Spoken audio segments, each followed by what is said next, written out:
Greg, what's happening? Feel a little outnumbered there. How are you? Good to see you. Thanks for coming. Good. Really?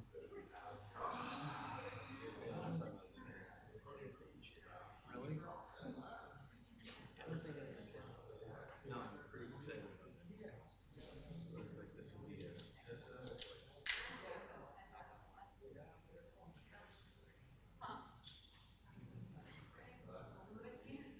You have to be presenting.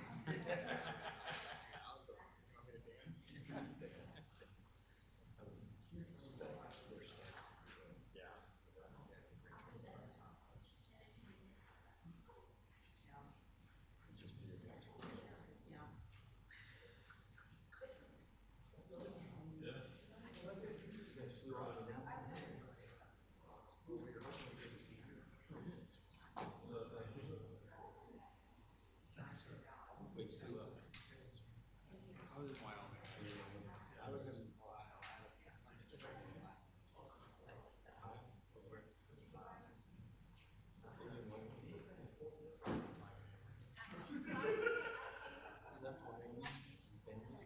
I mean, I'll be there tomorrow at 11 a.m.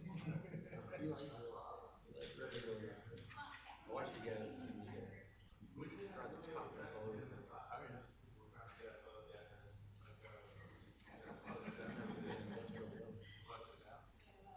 Well, I think it's going to slow here pretty soon.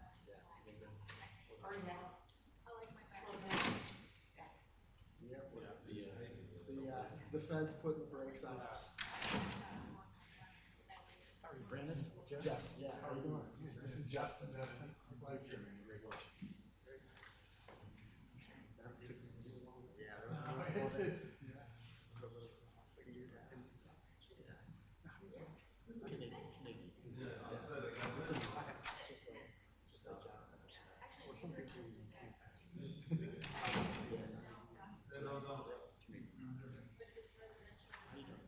Thanks for all your work.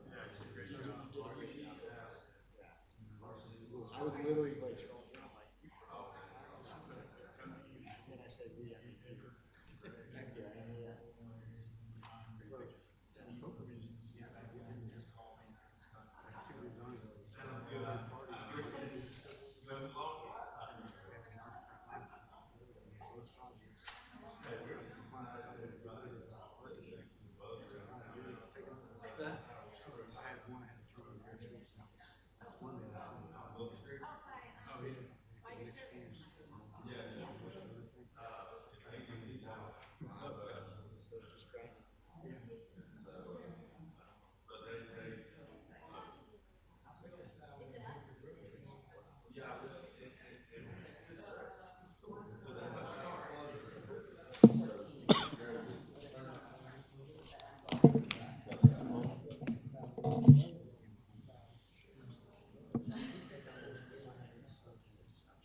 Are we recording?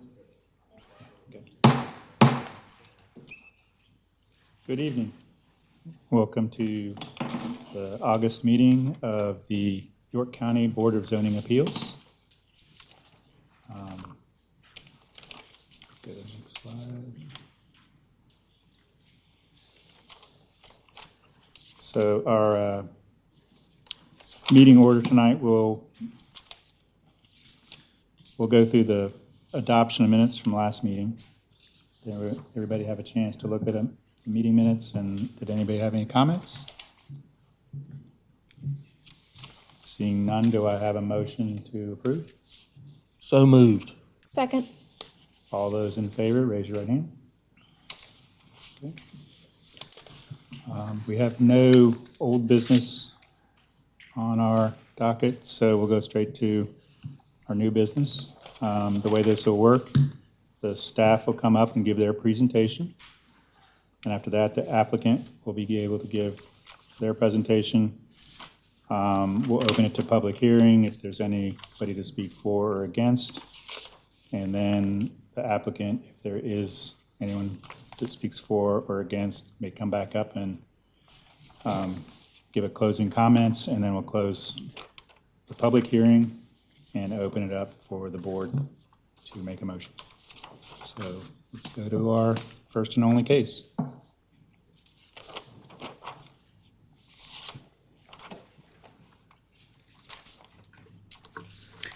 Good evening, Rachel Grothy, Zoning Administrator with the Planning Department. So we have a variance case, actually 3 variance cases in front of y'all tonight. So the property is Lot 7 of Lakemont, located off of Kings Ridge Road. It is zoned light industrial, and they're asking for 3 variances. The first being required separation between warehouse and residential. The second being location of the loading docks, and the third being variance to building design standards. So the 15.47 acre parcel is vacant, and it's located within the Lakemont Business Park off of Kings Ridge Road and backing up to the South Carolina Welcome Center and I-77. As such, the site has double frontage, with frontage along both an arterial, which is I-77, and also along a minor road, which is Kings Ridge. The site is partially wooded, and it also contains a 153-foot wide Duke power easement that runs the length of the eastern property line, right adjacent to the Welcome Center, I guess basically parallel with the freeway. And topographically speaking, the lot is considerably lower than the Welcome Center and I-77. So moving on to zoning, so as you can see, the site is zoned LI, and it is one of the last remaining parcels to be developed within the 385-acre Lakemont Business Park. So as you can see, the site is located next to a residential district that's sort of in the pink right there, the RMX 20. And so one of the 3 requests is a variance to reduce the 250-foot separation requirement between an industrial building and a residential zone district down to approximately 115 feet. So it's important to note that the nearby residential subdivision is buffered by a large conservation easement. So this means that that area will not be developed with homes. So as such, the proposed building will be effectively 685 feet away from the nearest parcel with a residential use. So sort of like the bigger open blank, like pinkish area is where that conservation easement is, and you can see all the lots in that neighborhood, the Bailiwick subdivision there.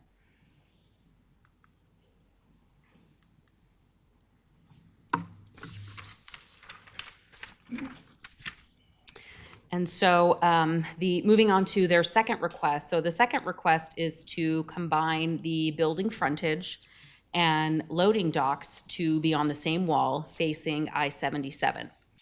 So since the loading docks and offices with primary entrances will be located on the same side of the building, this is considered frontage. The existing topography of the site, required buffers, and dual frontage make it infeasible to separate the office entrances and the loading docks.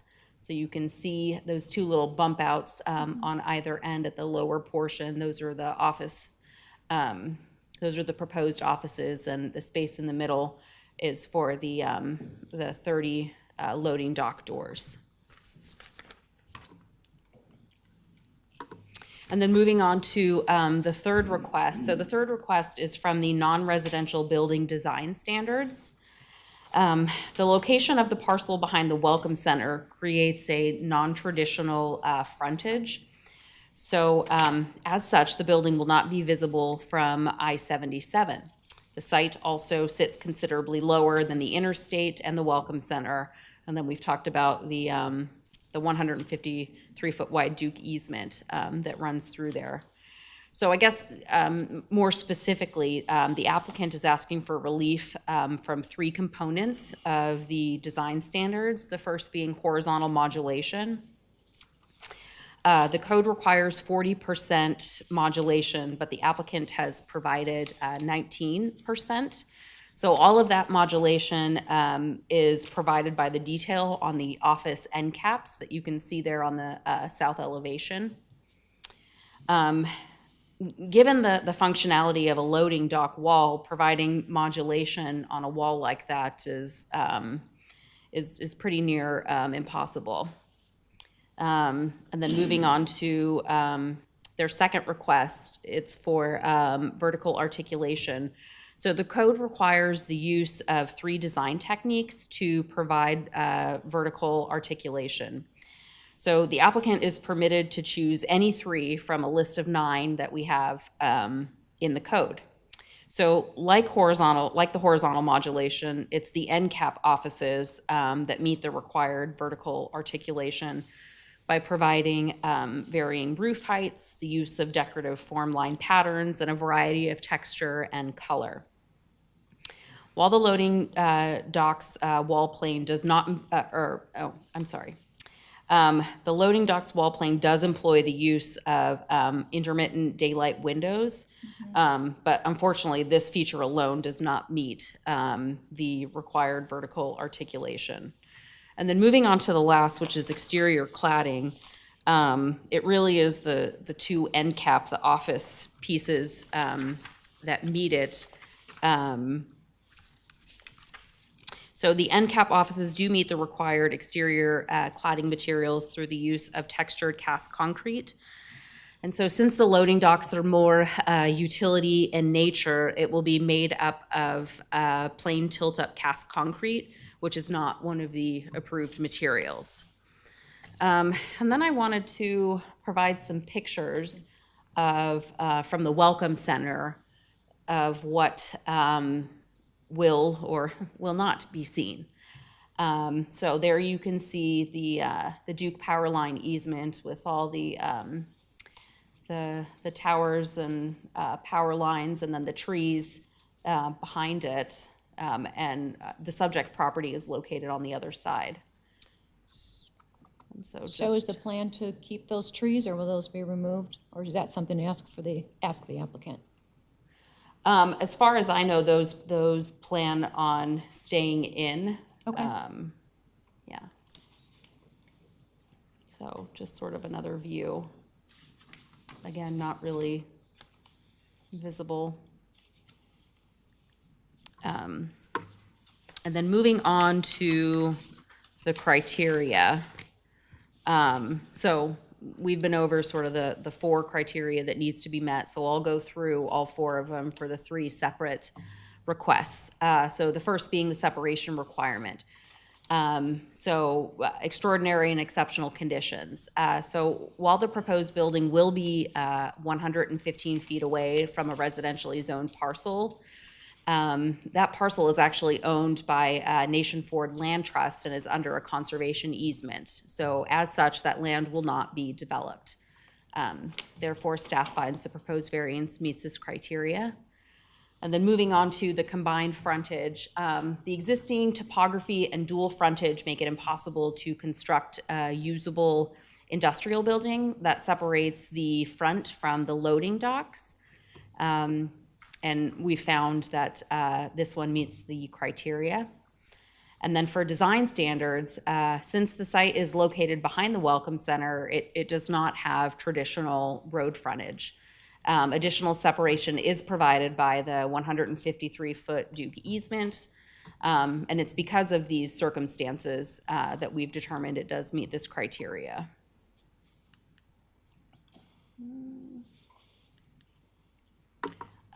These conditions do not apply to other property in the vicinity. So for separation, since the site abuts a parcel that is under conservation easement, residential development will not occur on this site. The nearest residential property is more than 600 feet away from the proposed building. And we found that the variance meets this criteria. In terms of building frontage, the sites adjacent to the project location do not have the same dual frontage, adjacency to residential, and topography constraints. As such, staff finds the proposed variance does meet this criteria. And then design standards. The site is one of the smaller industrial parcels that has frontage along I-77 and then is in close proximity to a residential use. And so because of that, we've determined that it does meet this criteria. And then moving on to C, so because of these conditions, it would be prohibitive or would unreasonably restrict development on the property. So in terms of separation, so if the building were required to be 250 feet away from the residentially zoned conservation easement parcel, there wouldn't be any room for development, especially when we're talking about an industrial building and the amount of space that's required for those types of uses. And it really essentially would render an industrial use there undevelopable. So we found that it meets this criteria. In terms of frontage, if the applicant is unable to develop the entrances and loading docks on the same wall plane, utilization of the site will be severely limited, and from an industrial building standpoint, the site wouldn't really be worth much. So we found that it meets this criteria. And then design standards. So without this variance, the applicant would need to redesign the building and site and locate the entrances on the opposite wall of the loading docks, since the loading docks don't meet the standards. So this type of design is problematic in that there won't be enough room to utilize the site for industrial purposes. Again, we found that the variance meets this criteria for hardship. And then moving on to D, for substantial detriment. So for separation, so the siting of the industrial building, yes, it may be 115 feet away from the conservation easement parcel, which is residentially zoned, but it will not be detrimental to that site as it's vacant, and it will continue to be undeveloped. And this requirement, the separation requirement, is meant to protect residential. However, the nearest house is more than 600 feet away. So we were able to make the findings for this one. And then building frontage, the combined frontage of both the docks and the building entrances on one wall will not have a negative impact on any surrounding lots. The orientation, in fact, of the loading docks toward I-77 will be beneficial to the residential parcels, as that's sort of the more intensive part of the use, and it'll be located farther away from the homes. And additionally, as you all saw from the photos, the loading docks will not be visible from I-77. So we were able to make the findings for this. And in terms of the design standards, in the same vein as the building frontage, so any deficiencies, anything that won't be met, it will not be visible from 77 or from any residentially zoned property. So we find that the proposed variance meets this criteria. So based on that, we are recommending approval. And that's it for my presentation. I can try to answer any questions that y'all may have. The applicant is here, and Jeff, who is a whiz at the commercial design standards, is also here for backup. So I noticed in the packet that there was, and there's no one here, and it also said that there had been no one expressed interest. But when you notify, when you send out a notification, you only notify adjacent landowners, correct? A radius is done. How many feet is it, Emily? 500? Yeah, a radius is done, a 500-foot radius, so like. So were the residents of Bailiwick notified by postcard, and were there signs posted where they could There see were it? signs posted. Were postcards sent out? I'm sorry? Were postcards sent out? Yes, about the meeting? postcards were sent out, and we did a 500-foot radius around the parcel. Which would not include the residents, because it's 600 plus, right? Oh, you said, well, hold on a second. You know what, to be honest, I don't know if it included the residents. How do we find that out? I don't know. Because I think it's imperative that they would be notified to, Sure, that's a good point. to give them, a voice if they had concerns and to be able to hear what's Sure. going on in their backyard. Sure, yeah. So, I gotta find it now, because we've got.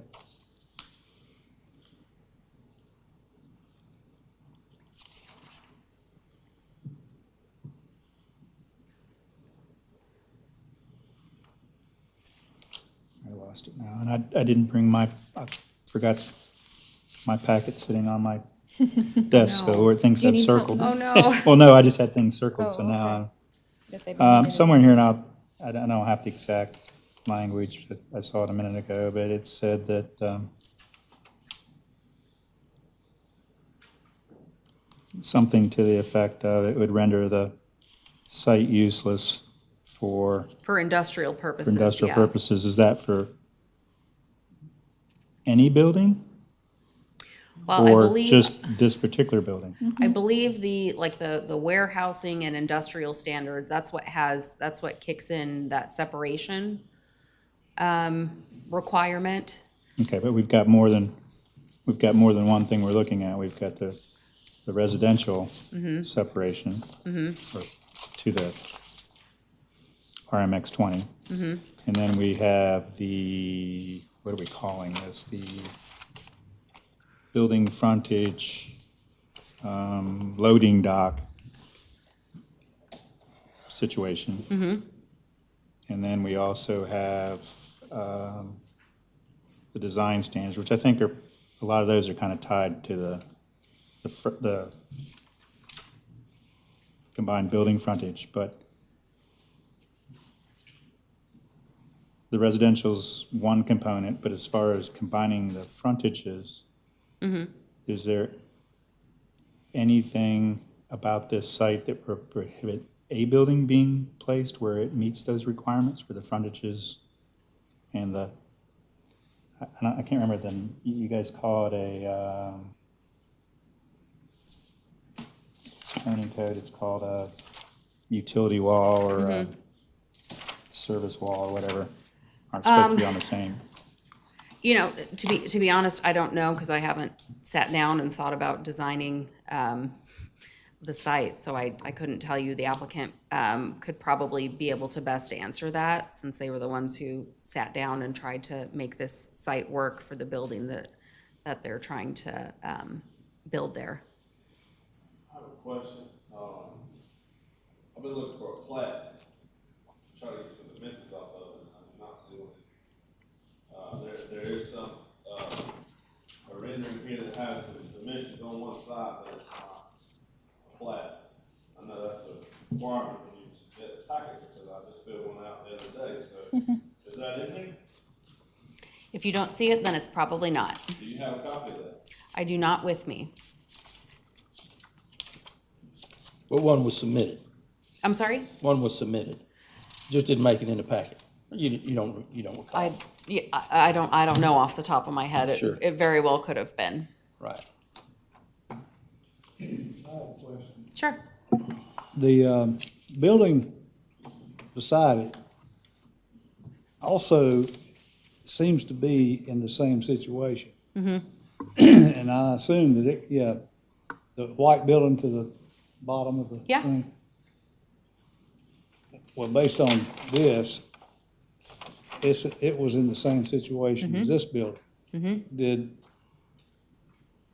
Apparently, they had to go through the same process. They did not, only changed. because the code changed. Oh, okay. So, had this project come in prior to, March? yes, March 1, we would not be standing here, because we would have been able to approve it in-house.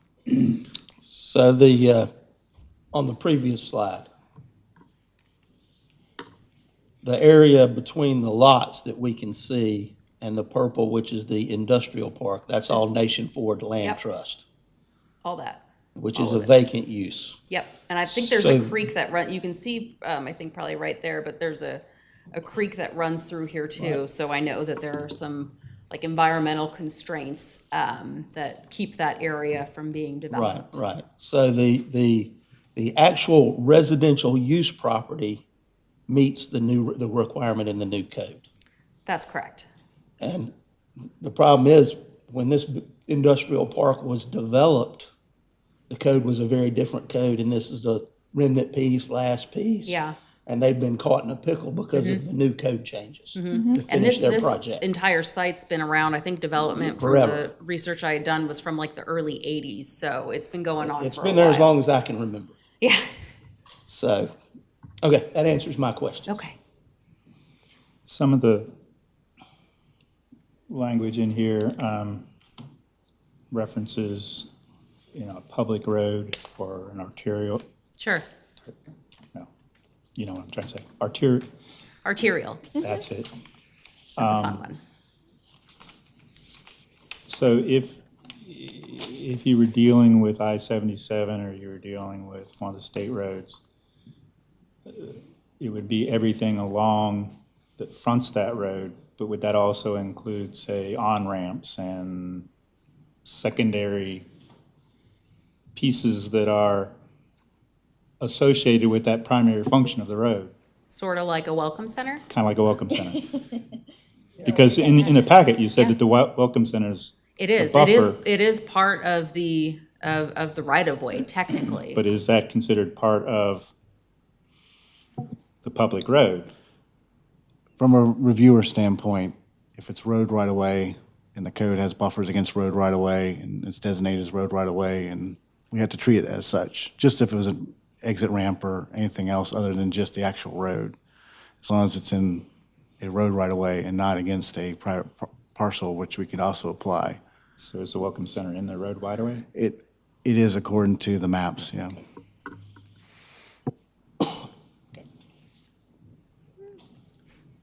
I'm trying to click back, it won't let me. So look on the, can you click back, Jeff, one? Yeah. So it's that, the welcome center is, this area right in here. And then the truck parking is back in here, and that's where the photos that, that everyone saw, that's where they were taken from, was in that area. That abutted to those line of trees? Yeah, okay. Yeah. So you recommended two conditions. The second is a color and/or texture band shall be added to the top portion of the industrial wall. Can you explain why you recommended that? Just to add some additional sort of interest to it, and to maybe get the, that wall just a smidge closer to meeting some of the standards. So that's why. For aesthetic purposes. Did you consider putting any kind of condition in there regarding the buffer of trees that already exists, that they don't remove that? No, but that's a very good one. Okay, all right. And that's something that y'all can add if you would like. That's within your purview. Mr. Chairman, may I address the pool? Oh, did you hear him? Quite yet. Once she's done. Once she's done, we'll open up to your, So you said from an elevation perspective that you would not be able to see the loading docks from 77? No, we don't You'd be able to see anticipate them it'll probably be from the seen. Welcome Center, but you wouldn't be able to see them from 77. You definitely won't be able to see it from 77, and from the looks of it, from the photos from the Welcome Center, it didn't look like it would be visible. So I go up and down that road every day. I mean, you can see those buildings. They're pretty prominent. But this one may be actually maybe a little better screened by having the Welcome Center in front of it. Maybe, yeah.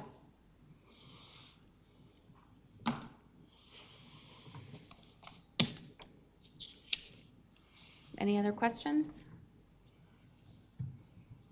thank you. Okay. Okay, the applicant may come up and give their presentation.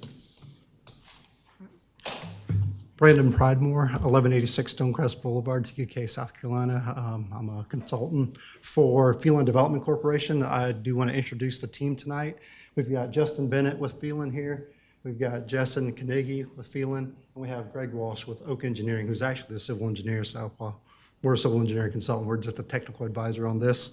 But thank you for your time tonight. And just based on the conversations that I heard, I did want to clarify a few points. One is, it goes back to what staff, they did a really good job outlining in the packet what the challenges are with this site.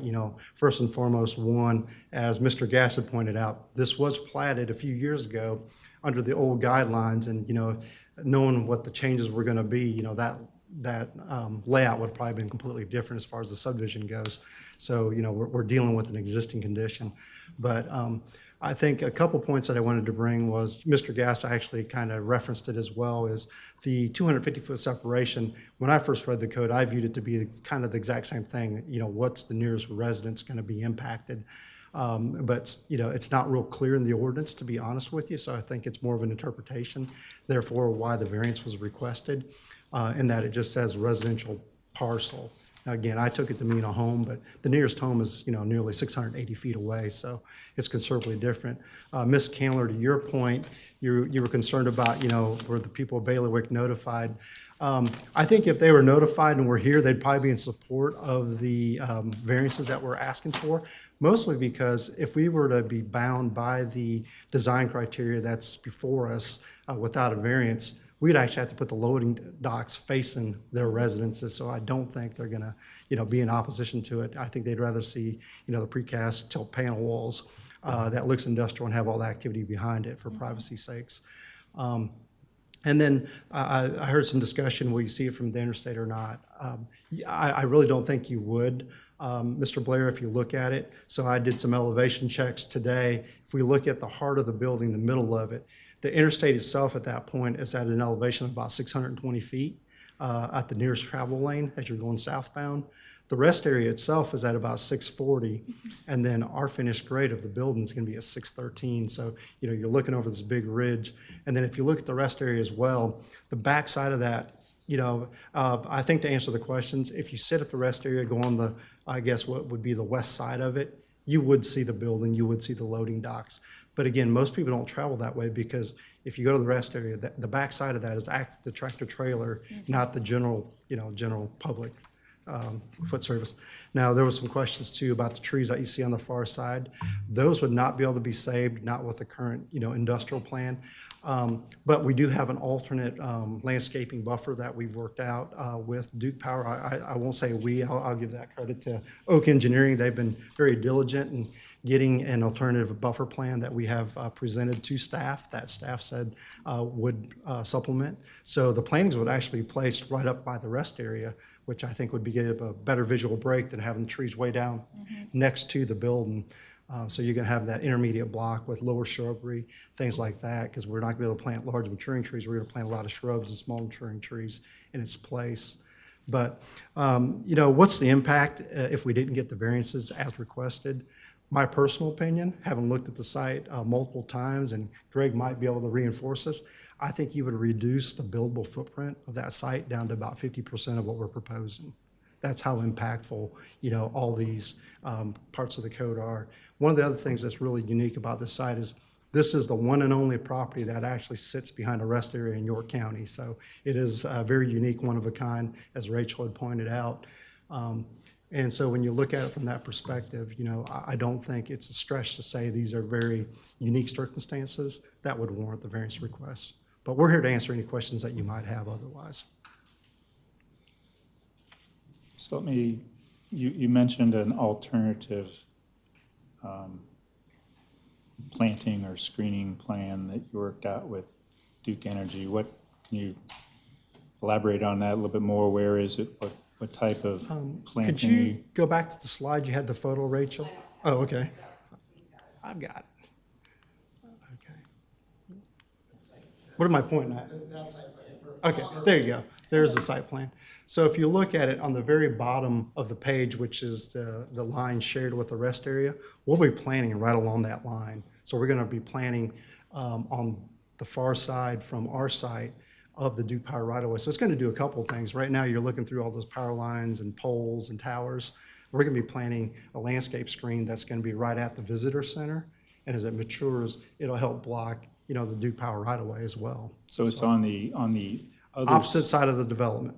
opposite side of the power easement. That's correct. So back up to the whose welcome property is center. it on? What's that, sir? Whose property would it be on? It'll be still on the Phelan property or the industrial parcel, but we have, I won't say we, Mr. Walsh here has worked out, an alternative landscape plan with Duke Power already. So the industrial parks property extends All the way to the all rest the way area. to the rest area? Yes, sir.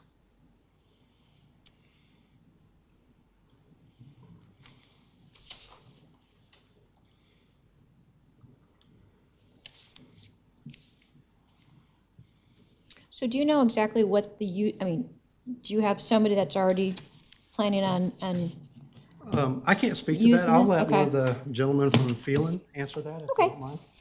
So they're asking, do you have an intended user? so do we know what kind of business will be occupying it or businesses? Good evening, Justin Bennett, 3223 Tangley Road, Houston, Texas. The building is going to be built speculatively, but based on the size of the building, we fully anticipate that it will be either a single-tenant building or a dual-tenant building. So at this point, we don't have a tenant, but we're obviously building the building in a Class A manner such that we can attract a quality tenant for the area. Okay, good enough. Thank you.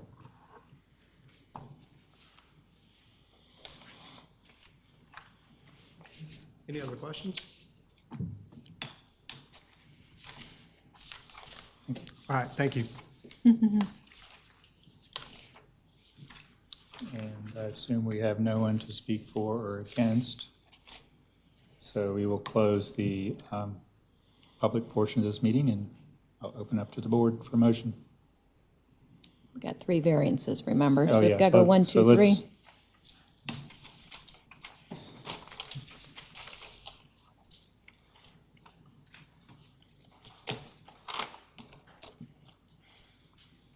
So let's start with the first variance to reduce the 250-foot separation between industrial buildings and residentially zoned districts down to approximately 115 feet. I make a motion to approve.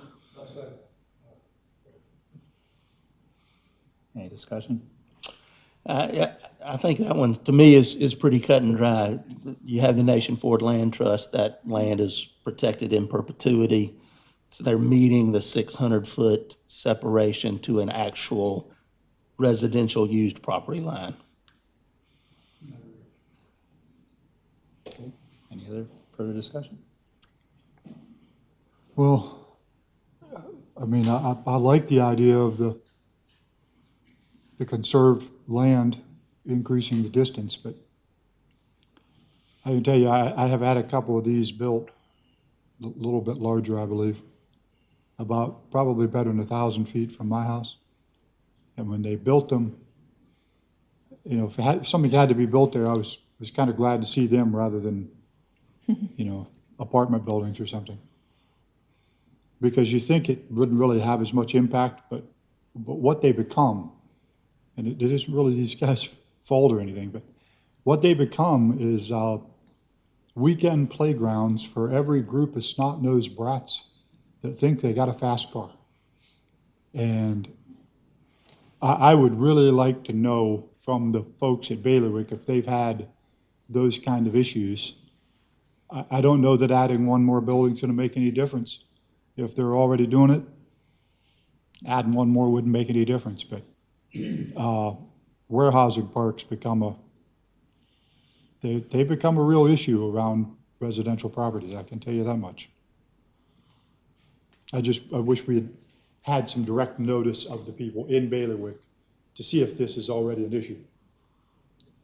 And I agree with Jeff. I'd like to know if they were notified, and I know if, they're at 600 plus feet and your cutoff is 500, but, with additional truck traffic and everything else, I I like the fact that the loading dock will be facing away from them, but you're gonna have a lot more traffic going up and down that road, and we know truck traffic, especially if it's raining or anything, I mean, you know, and I know you've got the interstate there too, but I just think it's only fair for them to be, if they wanna be here for the public hearing, to do so, and if they're not aware of it, then I have a little bit of a problem with that. Not to say that, you know, I'm not in agreement of, you know, of the, you know, whether I would agree with the variance or not, I just think I personally need to know whether they were notified or not by mail. Because part of the uniqueness of this board is that we allow the public to come and listen and voice their concerns, and if they weren't notified, you know, and this is basically in their backyard, I think it's only fair that we do allow them to speak if they so choose. And I'm understanding that you don't know whether the postcards were sent out. No, I mean, postcards were absolutely sent out. Whether or not they actually reached that neighborhood, I would Okay. venture to bet to say no, No? just Okay. based on what that radius is, the Gotcha. 500-foot radius. Okay, It's unfortunate, but based on the 500-foot radius, they're outside of it, so I would assume they did not get postcards Okay. because they're further than 500 feet away from that property line. yeah. Well, in that case, nobody got a postcard except the Welcome Center. Nation Ford Land Trust Yeah. in Lancaster. Yeah. Well, but I think we're required by the code that there be a minimum number, right? Oh, so you have Variance, to, is it? so you can't just send out one postcard, there's a minimal, Oh, you know what, that's for special exception, not variance. okay. Okay, sorry. Well, I guess that we're specifically talking about bailiwick in the actual, you know, package and everything. I just, you know, I just think they should have a opportunity to, you know, come to the public hearing, so. I agree. However, I think in this case, it's zoned industrial, and we're talking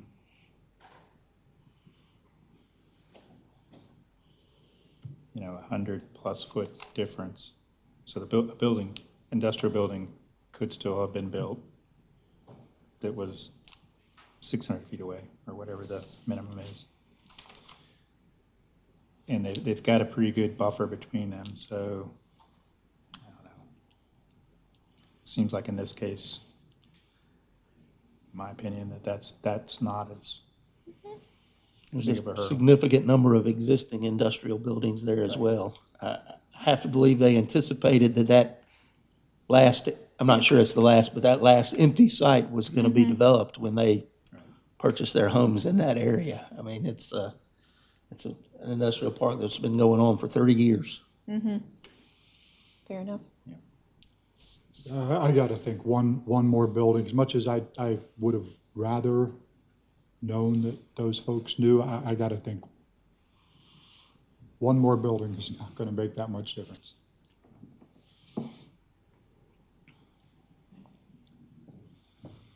Okay, well, let's take it to a vote. All those in favor of a variance to reduce a 200-foot separation requirement between industrial buildings in the residential zone district down to 115 feet, please raise your right hand. Okay, so that one passes. Second request is a variance to have combined building frontage and loading docks be on the same wall fronting I-77. Motion to approve. Second. Okay, discussion? When do we add the conditions? Which one? Yeah, so that's a question. When do we add the conditions? Make most sense to add them to the last one, wouldn't it? Yeah, I think you could probably add them on the last Last one, one? because that has Okay. to do with the design standards. Okay, I just was before we, Okay, good point. I think that it's a good idea to, with there being a residential neighborhood behind it, to face these towards 77, especially with the topography. And I know you've got a welcome center there, and I know that you know, with those trees being removed, you're probably gonna see that, but if you stand up there on top of the Welcome Center and look, you can see the same thing now, so I really don't think it's gonna be a detriment. But just what really stands out to me, I would much rather see those loading docks on the same side as the interstate versus towards those residential neighborhoods, so. I've designed a fair number of these in my day. And anytime we go to public meetings with residents around, anytime we can put the docks away from the residential development is always a favorable outcome for the residents.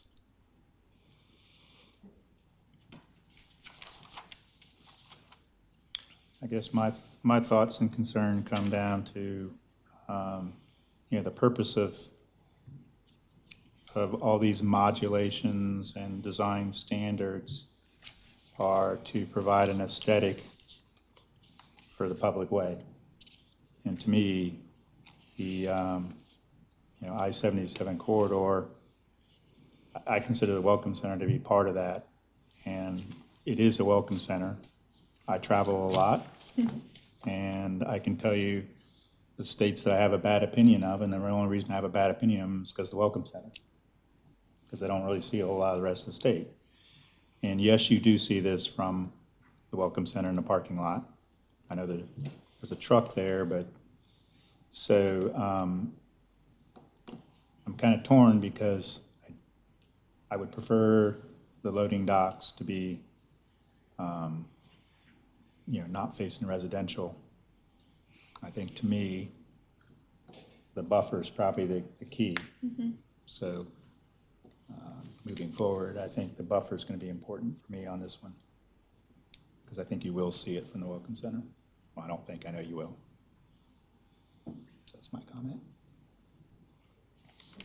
Anyone else? Okay. So we have a variance to combine the building frontage and loading docks beyond the same wall frontage fronting I-77. All those in favor, raise your right hand.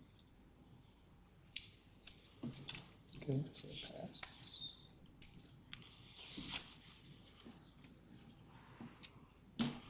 Class variance to approve non-residential building design standards. Do I have a motion? I make a motion to approve with the two conditions. The proposed project shall be in substantial conformance with the plan submitted as part of this variance package.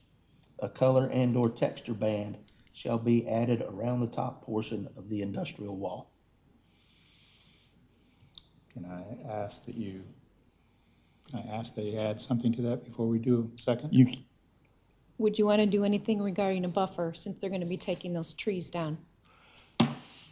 You don't have to, I'm just, of course, we even. No, and that is fine, and they have said that they're gonna put a buffer, but I don't know, there's so many rules with the Duke Power right of way.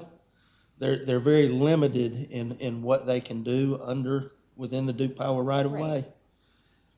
I mean, probably we should have asked the developer are they doing, you know, they mentioned that they're doing small maturing trees and shrubs. But I don't know what they have negotiated with Duke as far as a width and a rate. So I have a hard time. Can I pause you for just a second? You certainly can. Jeff, is there not from a design standard, is there not a buffer requirement there? Yes, it's a type B buffer because Type it's B a major road, arterial road. 20 feet, they're proposing to have some of it against the, which is, as I said, against the Welcome Center, which the small trees and shrubs, and then have another row of a couple of trees, but mostly evergreen shrubs, I believe, along the sort of like, basically the back of the dock, sort of where the retaining wall and all that is, to kind of, I guess, probably like a screening, like an evergreen screening on that part. What is the heavier standard? Is it A or C?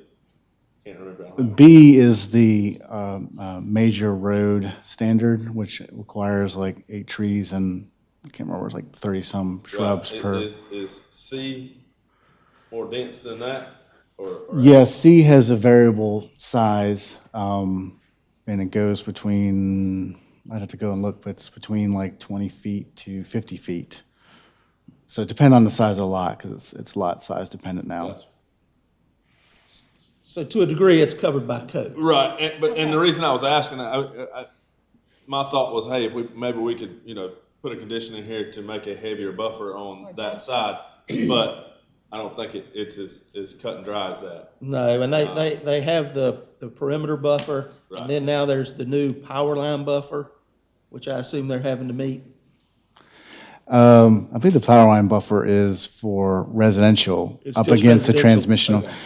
I know, I had to put one in. Our landscape architect has worked a little closer than we have directly with them about this possibility, but because they're gonna have a unusual buffer, we've already talked about the standard of having it pretty dense, at least on shrubs, because they are so limited on trees that they can plant because of the overhead power lines, and they have to get permission from Duke Energy as well. So in Based on your, all, oh, go ahead. no, I was gonna say, so in your honest opinion, you don't think there needs to be a condition regarding the buffer because that will already be, That's gonna be a site plan. that'll be a site plan? It's gonna be a site plan requirement. Okay. I don't know if we have a specific, other than this, we don't have approved buffer plan yet. So I wouldn't know how to word it exactly, except for, it needs to be a primarily evergreen screening buffer as much as possible, or, I don't have a specific numbers of shrubs and Right, like a trees that they certain can type, fit in this okay. situation, other than what they present. Try to break that down, you getting into some. I think I'm gonna let my motion stand. Okay, So, I mean, okay, well, it's good we're discussing essentially, this. if we tried to add it, it would be redundant. Yeah. I will second your motion. You remember when we had the power station? And we tried to figure out how to do the Oh, yeah. screening against the neighbor? It would be like that. Just trying to figure out what's the, Yeah. I mean, you could add a fence or something like that. I guess that's, But bottom line, there will be screening at the. they're gonna have to still meet the buffer yard standards. They didn't get a variance for it. They'll just have to do it in a way that works around the transmission lines and provides still a type B buffer. And if it can't, then they'll have to come back and see us again. Yes, if landscaping review does not approve it, then it won't be an approved buffer encroachment and planting plan. Well, my opinion on that is that we have, Wait a minute, Mr. wait a Chair? minute. oh, So we sorry. have a motion. Yes. We had a We have a second. no, we don't did have have a a second. We second. have no more discussion. We did not have a Thank second. you. Tony seconded. Oh, he did? Yeah, he did. Oh, okay, I'm sorry. Thought so. And I haven't messed in these commercial standards very much, but just reading into this, there's way too many rules in place from the get-go. So I'm sure that there's plenty of rules to take care of this buffer. So I feel comfortable in the county's site plan requirements for a buffer there. Any other I'm discussion? good. Okay, seeing no further discussion. Where'd my paper go? All those in favor of variance to non-residential building standards, please raise your right hand. Okay, passes on all three. Motion to adjourn. Second. I like to commend, All those in favor? Staff. All those in favor? wait a minute, Oh, okay, I'm sorry. Oh, this is part of me. I like to commend staff for a good job. Y'all did a good job. Thank you. Yes. Okay. All right, all those in favor to adjourn, raise your right hand. All right, the meeting's Meeting over now. adjourned. Jeff, on the next one, I want a plat in here. Huh? No, but it allows me to see dimensions. I feel like this board is always trying to put square pegs in round holes, and so I like to see dimensions. Jamie Smith? That's my brother. I have a brother named Jamie Smith. Yes, sir. Yes, sir.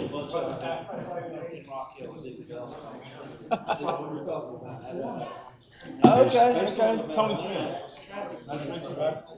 Here's what I Now, like. you know what? You can I've heard him actually say your name before, and when you said your name, I So nice. sound familiar. So And that combo y'all are we had working down the before. street here. I think he's got the.